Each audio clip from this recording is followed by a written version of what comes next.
কলকাতার কোন এরিয়াতে ঘর চাই স্যার?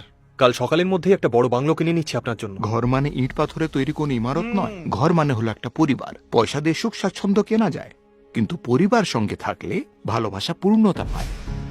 আমার মনে হয় এগুলো পুরনো চিন্তা ভাবনা স্যার। আর বিয়ের পর এখন একসাথে কে থাকে বলুন? একেবারেই ভুল। সোনার থালায় খাবার খেয়েও অনেকেরই খিদে চিরতরে মরে যায়। রেশমের বিছানাতেও অনেকে নিদ্রাহীন রাত কাটায়। পয়সা কোনো কাজে আসে না। কেন জানো? আনন্দ ভাগ করার জন্য বা দুঃখ বোঝার জন্য কারুর পাশে থাকা দরকার কোনো পরম সঙ্গীর। আপনজন ছাড়া যত পয়সাই থাক না কেন তুমি গরিবই রয়ে যাবে। বাড়িতে অনেক চাকর বাকর থাকলেও তুমি অনাথই রয়ে যাবে। আর আমি নিজের মেয়েকে তোমার মতো অনাথের হাতে সঁপে দেব, এটা আমি হতে দেব না।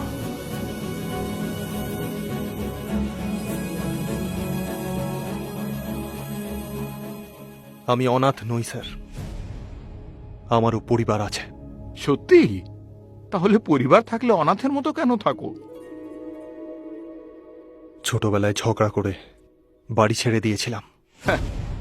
ঝগড়াঝাটি কোন ঘরে হয় না বলতো? আমাদের মধ্যে প্রচুর ঝগড়া হয়, কিন্তু পরক্ষণে সব ভুলে এক হয়ে যায়। এই যে এক বা একত্র কথাটা না, এটাই হলো পরিবার। শোনো বাবা, পরিবারের মধ্যে মতভেদ থাকতেই পারে, কিন্তু সেটা মনে যেন না আসে। আমার মেয়েকে তোমাকে সঁপে দেওয়ার আগে দুই পরিবারকে একত্র হতেই হবে। অপেক্ষায় রইলাম। 14 বছরের বনবাসের পর দাদা বৌদির সাথে দেখা করব। আমায় দেখে জিজ্ঞেস করবে যে আমি এত বছর কোথায় ছিলাম। জানি না আমি কি বলবো, কিভাবেই বা বলবো। দাদাকে কিভাবে বলবো আমি যে কোন পথ আমি বেছে নিয়েছি।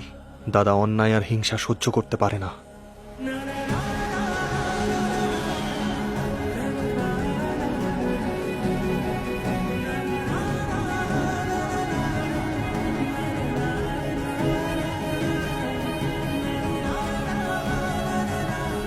হয়তো দাদা আমার ভুলগুলোকে ক্ষমা করে দেবে, আমি সেই আশা নিয়েই যাচ্ছি।